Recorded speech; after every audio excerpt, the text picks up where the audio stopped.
Hai semuanya, nama saya Nadifa Delia Rahman dari Fasir F. Harja. Di sini saya akan menjelaskan dinamika kelompok sosial. Jadi, dinamika kelompok sosial itu peristiwa yang dapat mempengaruhi tindakan, proses, dan perubahan yang terjadi di dalam kelompok atau antar kelompok dalam waktu ke waktu. Dari pengertian tersebut dapat diketahui bahwa dinamika kelompok sosial merujuk pada perubahan dan interaksi antar anggota kelompok sosial di masyarakat. Dinamika kelompok sosial dapat memengaruhi berbagai hal dalam suatu kelompok. Efek dari dinamika itu bisa mempengaruhi interaksi antar anggota, pengambilan keputusan di internal kelompok, hingga tujuan dari suatu kelompok. Nah, dinamika sosial ini memiliki unsur-unsur. Yang pertama ada kepemimpinan. Jadi, kehadiran seorang pemimpin dalam suatu kelompok merupakan hal yang sangat penting. Sebab, dalam suatu kelompok sosial pasti ada tujuan yang hendak dicapai bersama.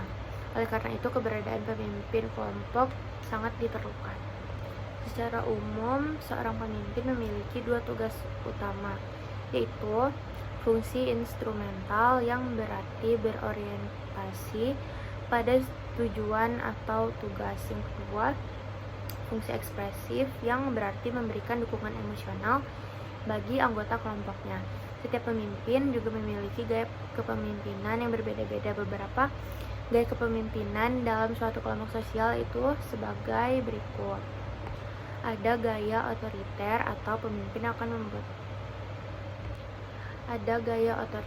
itu pemimpin akan membuat semua keputusan sendiri, sedangkan anggotanya hanya melaksanakan tugas yang diberikan oleh pemimpinnya. Yang kedua, ada demokratis. Gaya demokratis ini, pemimpin mengutamakan diskusi kelompok. Sebagai pengambilan keputusan dilakukan melalui suatu kesepakatan atau musyawarah mufakat.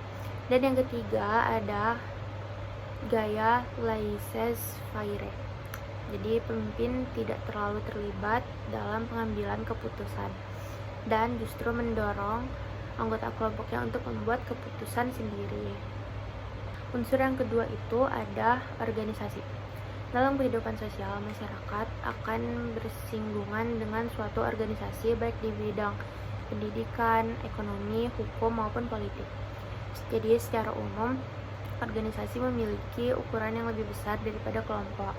Akan tetapi, organisasi lebih mengarah kepada kelompok sekunder yang bersifat formal dan memiliki birokrasi.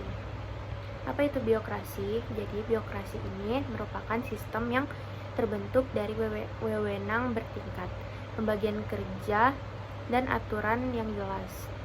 Dengan adanya sistem birokrasi ini, organisasi bisa berkembang dan berjalan secara terarah, lebih efisien, serta dinilai mampu membawa manfaat. Unsur yang ketiga adalah jaringan sosial. Jaringan sosial mengarah pada hubungan sosial antar individu maupun kelompok yang pada akhirnya membentuk suatu ikatan sosial. Jaringan sosial akan terbentuk dari adanya hubungan sosial yang dibangun dalam suatu kelompok. Jaringan sosial berpotensi mempercepat dinamika di internal kelompok. Unsur yang keempat ada konformitas. Jadi konformitas itu merupakan proses yang dilakukan untuk mencapai atau mengubah perilaku seseorang agar mematuhi nilai-nilai dan norma yang disepakati bersama. Segitu saja materi tentang dinamika sosial yang dapat saya jelaskan. Wassalamualaikum warahmatullahi wabarakatuh.